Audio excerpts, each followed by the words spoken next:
रामायण के अनुसार भगवान श्री राम ने अश्विन मास में शुक्ल पक्ष की 10वीं के दिन लंकापति रावण का वध किया था। इसलिए इस दिन को विजयदशमी यानी कि दशहरा के रूप में मनाया जाता है और सभी एक दूसरे को दशहरा की शुभकामनाएं देते हैं। यहाँ तक तो बात समझ में आती है कि श्री राम ने रावण का वध किया और लंका का शासन विभीषण को सौंप दिया, लेकिन उसके बाद रावण के शव का क्या हुआ, इस बात का जवाब बहुत कम लोगों को ही पता है। आपको बता दें कि वध के बाद दरअसल रावण के शव का अंतिम संस्कार हुआ ही नहीं था, बल्कि उसका शव आज भी अस्तित्व में है। ये बात जानकर भले ही आपको हैरानी होगी, लेकिन ये सच है। ऐसा हम नहीं कह रहे हैं, बल्कि श्रीलंका के पर्यटन मंत्रालय ने यह दावा किया है। उनकी माने तो रावण का शव आज भी वहां मौजूद है और वो सुरक्षित भी है। आज श्रीलंका में रामायण से जुड़े कई ऐतिहासिक स्थल हैं, जिनके बारे में हर कोई जानना चाहता है। ये स्थान रामायण के इतिहास की सच्चाई बयां करते हैं। आपको बता दें कि शोध में श्रीलंका में 50 ऐसी जगहों को खोजने का दावा किया गया है जो रामायण से संबंधित है। इस शोध में यह दावा किया गया है कि रावण के शव को एक गुफा में रखा गया था, जो श्रीलंका के रागला के जंगलों के बीच एक गुफा में मौजूद है। इसकी खोज श्रीलंका के अंतर्राष्ट्रीय रामायण अनुसंधान केंद्र और पर्यटन मंत्रालय द्वारा यहाँ की गई थी। आइए इस गुफा के बारे में जानते हैं कि रावण के वध के बाद रावण का मृत शरीर इस गुफा में कैसे पहुंचा। इससे पहले यदि आपने अभी तक इस चैनल को सब्सक्राइब नहीं किया है तो कृपया चैनल को सब्सक्राइब कर लें, ताकि इस तरह की जानकारियां आप तक सबसे पहले पहुंचती रहे। तो चलिए बढ़ते हैं वीडियो की तरफ। आइए उससे पहले हम आपको दिखाते हैं कि रावण की लंका यानी रावण का रहस्य लोक अब कैसा दिखता है। आपने रावण की सोने की लंका के बारे में तो अवश्य सुना होगा, लेकिन क्या आपको पता है कि अब वह लंका कैसी दिखती है? श्रीलंका के लोग इसे ही रावण की लंका बताते हैं। रावण अपने पूरे परिवार के साथ यहीं रहता था।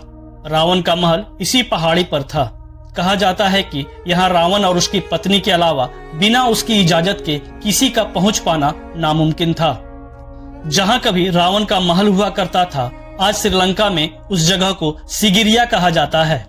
आप इन दृश्यों में देख सकते हैं कि कैसे रावण ने एक दुर्गम और विशाल चट्टान नुमा पहाड़ी पर अपना महल बनवाया था। सबसे हैरान करने वाली बात तो यह है कि इस महल तक पहुंचने के लिए आपको 1000 सीढ़ियां चढ़नी होती है। हालांकि श्रीलंका की लोकल कहानियों में कहा जाता है कि जब लिफ्ट नाम की कोई चीज कल्पना में भी नहीं थी, तब रावण को उसके महल तक पहुंचाने के लिए एक ऐसी ही चीज का निर्माण किया गया था, जिसे आज आप लिफ्ट कहते हैं।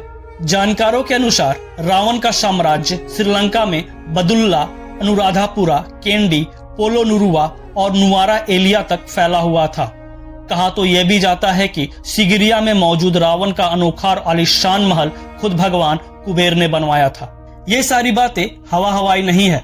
दरअसल सिगिरिया चट्टान के शीर्ष पर एक प्राचीन महल के अवशेष हैं, जो किलेबंदी, सीढ़ीदार बगीचे, तालाब, नहर, गलियों और फव्वारों से घिरा हुआ है। इसी से अंदाजा लगाया जाता है कि यह आलीशान जगह रावण का महल रहा होगा। चलिए अब आपको बतलाते हैं कि आखिर कहाँ रखा है रावण का शव। जहाँ कुछ लोगों को लगता है कि श्री राम द्वारा रावण का वध किए जाने के बाद उसका अंतिम संस्कार कर दिया गया था, तो वहीं श्रीलंका सरकार और वहां के लोग अभी भी रावण को पृथ्वी पर मौजूद होने का दावा करते हैं। ऐसा कहा जाता है कि श्रीलंका के रागला के घने जंगलों में रावण के शरीर को मम्मी के रूप में संरक्षित किया गया है, जो अत्यंत जहरीले सांपों और भयंकर जानवरों द्वारा संरक्षित है। रागला के घने जंगल में 8000 फीट की ऊंचाई पर एक गुफा है, जहां रावण ने तपस्या की थी। कहा जाता है कि इस गुफा में रावण की मम्मी मौजूद है। रावण के शरीर को एक ताबूत में रखा गया है। इसमें एक विशेष प्रकार की कोटिंग है, जिससे इसे हजारों वर्षों तक संरक्षित किया गया है। इस ताबूत की लंबाई 18 फीट और चौड़ाई 5 फीट है। कहा तो यह भी जाता है कि यहीं रावण का कीमती खजाना भी दबा हुआ है। हालांकि कुछ लोग इसे सिर्फ एक अफवाह की तरह मानते हैं। हर कोई जानता है कि जब भगवान श्री राम और लंकेश रावण के बीच युद्ध हुआ था, तब रावण श्री राम के हाथों मारा गया था और इसके बाद रावण के अंतिम संस्कार के लिए उसका शरीर रावण के भाई विभीषण को सौंप दिया गया था। श्री राम ने विभीषण से रावण का अंतिम संस्कार करने के लिए कहा था। ऐसा कहा जाता है कि सिंहासन पर अधिकार करने की जल्दी में विभीषण ने रावण के शरीर को यूं ही छोड़ दिया था, जिसके बाद नागकुल के लोग रावण के शव को अपने साथ ले गए थे। नागकुल के लोगों का मानना था कि रावण की मृत्यु क्षणिक है, वह फिर से जीवित हो जाएगा।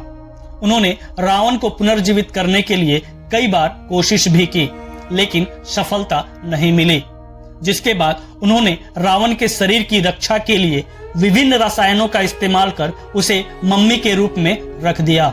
श्रीलंका सरकार द्वारा दावा किए गए इन 50 स्थानों में से अशोक वाटिका, भगवान हनुमान के पैरों के निशान और रावण के पुष्पक विमान के उतरने के स्थान का जिक्र किया गया है। श्रीलंका सरकार रामायण में लंका प्रकरण से जुड़े सभी स्थानों पर शोध करके और उनकी ऐतिहासिकता साबित करके इन स्थानों को एक पर्यटन केंद्र के रूप में विकसित करने वाली है। रावण के शव और उससे जुड़े रहस्य के बारे में मिली इस जानकारी में कितनी सच्चाई है, इस बात का खुलासा आज तक विज्ञान भी नहीं कर पाया है, लेकिन श्रीलंका के लोग ऐसी कहानियां अपने पूर्वजों से सुनते आए हैं और उनका विश्वास है कि रावण आज भी इस दुनिया में मौजूद है। यही कारण है कि आज भी यहाँ रावण की पूजा होती है।